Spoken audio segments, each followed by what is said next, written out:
दोस्तों, ऐसा लगता है कि खुशबू, बदबू और नेकी और बदी दोनों का रूहों के दरमियान ताल्लुक है। मैंने बहुत सारे लोगों के बारे में सुना है, बल्कि इस तजर्बा से गुजरा हूं कि बुरी रूहों की मौजूदगी में इंतहाई बदबू आती है, बिल्कुल अफूनियत की मानिंद। लेकिन अच्छी रूहों की मौजूदगी में एक खुशगवार और अच्छी खुशबू आती है।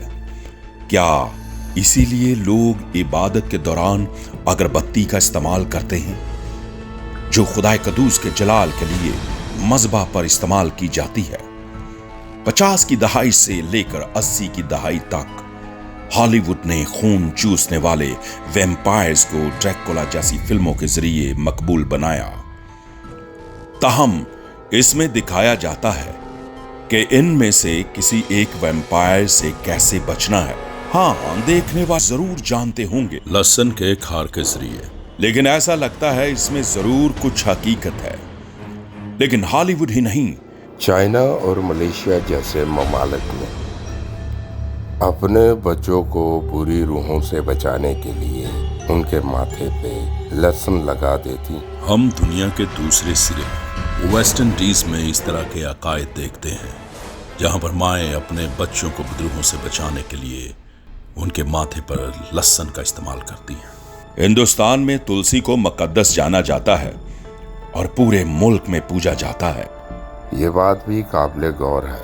हिंदू जिनकी पूजा करते हैं उनमें से बाज रूहें भी इस मुकद्दस तुलसी पौधे से मुश्तर हो जाती है। दर हकीकत ये सब एक ही बात है कि कौन सी रूह अच्छी और कौन सी बुरी है।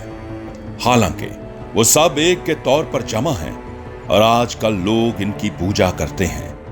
अब एक तारीखी वाकया है जो जड़ी बूटियों और मजहबी अकायद के दरमियान ताल्लुक को वाज़ेह कर सकता है।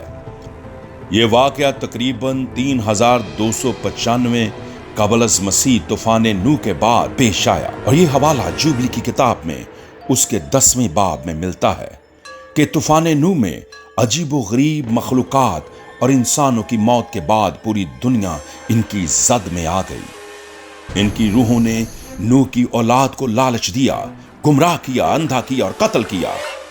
चुनाचे नूह ने शिकायत की और यहोवा खुदा से इल्तिजा की उन्हें पकड़कर कैद किया जाए, ताकि वो जिंदा लोगों को मजीद तकलीफ ना पहुंचाएं। और यहोवा खुदा ने उनकी बात सुनी।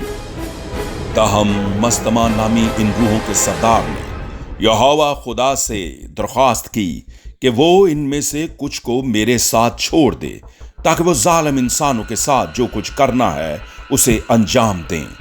चुनाचे यहोवा खुदा ने रूहों का 10वां हिस्सा मस्तमा फरिश्ता के पास रहने दिया और बाकी सबको कैद कर दिया। इस मकाम पर नूह के इंसानों पर जड़ी बूटियों के रूहानी और जस्मानी असरात के बारे में भी सिखाया गया। नूह ने इन सबको एक किताब में नोट किया। अंदाजा लगाएं कि ये किताब नूह ने किसको दी। यकीनन उसने इसे अपने पसंदीदा बेटे भारत को दी, यानी साम को, जो हिंदुस्तान का बादशाह भारत कहलाया। तुलसी की खुसूसियात जानने के बाद भारत बादशाह यानी साम ने अपने लोगों को अपने घरों में तुलसी की झाड़ी उगाने की तरगीब दी होगी, जिसकी हिंदुस्तानियों ने बाद में बड़ी कामयाबी के साथ पूजा की और एक बुत में तब्दील कर दिया।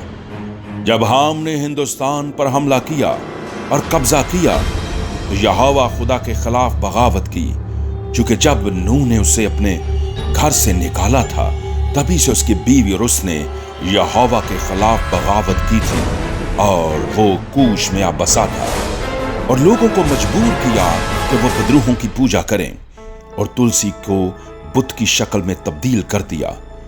ऐसी तमाम छुपी तारीख को जानने के लिए हमारे चैनल को सब्सक्राइब करें। जय यशवा हामशिया।